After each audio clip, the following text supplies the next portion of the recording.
kasama ngayon. Thank you po.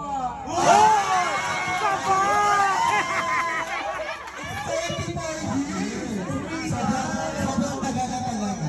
Ilang taon ka na partner? 21. Ano ka pala, wala ka pang partner na. Alam ka, okay. Siyempre gusto namin marinig ang short message and loving message. Okay, siyempre sino mo muna? Ladies first or? Sabi na husband is ladies first. Okay, short message or loving message for your husband? Okay, pakinggan po natin ang message. Iyak na kara. Na-surprise ba? Maalas pa. Sumabog sila. Hindi, magpapasalamat kami sa Diyos na umabot kami ng gabi. Sana, magtagal pa kami.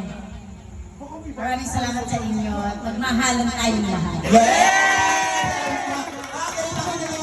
Okay, palakpakan naman po natin ang si Tita, syempre. At syempre, hindi naman po magpapaabog. Ang ating tatay. Ayan. Syempre, naantay namin kung sino ang iiyak. Sinay. Okay, drama ako sa gakas. Okay. Parang ready. Yes. Parang kanina pa tayo hinihintay ako. Ano mag-message? Oo. Teka lang, anniversary ba? For birthday. Hindi na talaga to. Bago kasal. Okay, syempre, inaantay na po ng lahat ng ating mga guests ang loving message for your wife. Yan, Tito. Ano po masasabi ninyo?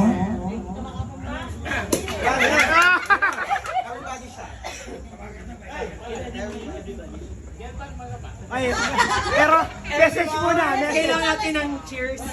Just in Comply. Pardon. Alright, mag-message ko ang ating. Happy anniversary! Yeah! Yes! Hindi ikaw.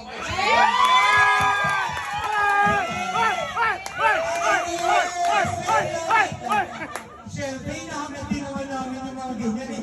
Mamahalin tayo hanggang buhay! At siyempre, dahil anniversary nila, everyone, ang pure bottle or your glass, ay tali natin lahat. Dahil pinasal sila tita at ikakasal ulit natin ngayon. Yeah! Cheers! Yeah! Cheers!